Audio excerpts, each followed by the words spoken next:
This tutorial goes along with creating a letterhead. We're going to start by opening a new screen in Microsoft Word. And remember, when we get in Microsoft Word, we always want to click on the no spacing button to begin with.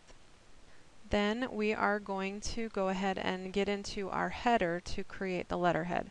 So we'll go to Insert, then over in the Header and Footer group, click on the Header button, and we're going to go down to Edit Header. We'll go ahead and do Control E to center, and then we're going to go to Insert, and over in our text group we're going to click on the Word Art button, and you can choose any style that you like for your word art. I'm going to go ahead and choose this one. Now this is going to insert text as a graphic. Now we want to make this graphic act like text, so we need to change it to be inline. So we should be here on our Drawing Tools Format tab now. We're going to go to the Arrange group, and we're going to go to Wrap Text and click on Inline with Text. Now you're going to go ahead and triple click to highlight all of the text that's there, and you're going to type in your name and then unlimited.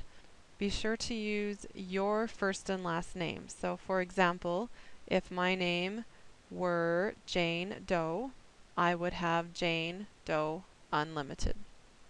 Now we want to click outside of this. We're going to click on the end, and we should have a cursor down below, and then we'll press enter one time to get one line below. Now we're going to make sure we're still in the center, and we're going to type in the school's address, 150 North Skyhawk Boulevard. And then on the next line, Salem, Utah, 84651. Now let's go ahead and highlight these lines and change our font to Times New Roman. And then let's make sure it's 12 point. Now press enter 2 times to get a double space below the address. And then let's do a left align, Control L. And we are going to set some tabs. We are going to set a left tab, so make sure your tab indicator is on left tab.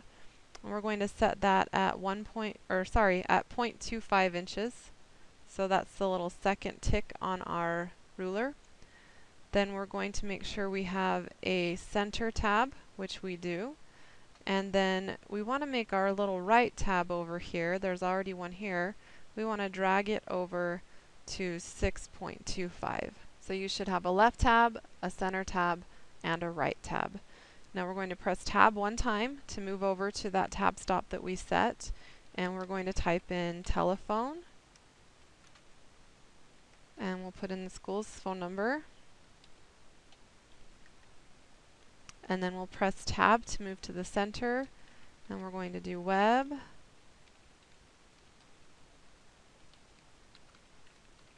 and put in the school's website address, and then we'll tab a third time, and we're going to put in fax,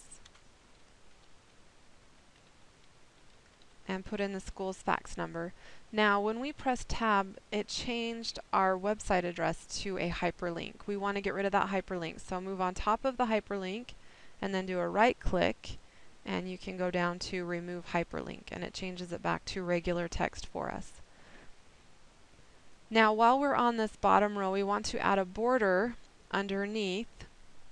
So we're going to go to our paragraph group and find our bottom border button here, and we're going to go down to borders and shading so we can change some options, and we want to change the thickness of our line to be 2 1/4 points, and then over here we want to apply it only to the bottom, and then click on OK, and you'll see a thick line show up underneath our text. Now we're going to go back up here to our word art, and let's make some changes to our word art. So I'm going to go to my Drawing Tools Format, and I can go ahead and come down to Transform, and we want to apply some sort of transformation to our text here. I'm going to go ahead and do this one, and then if I wanted to change the colors or anything, I could do that as well.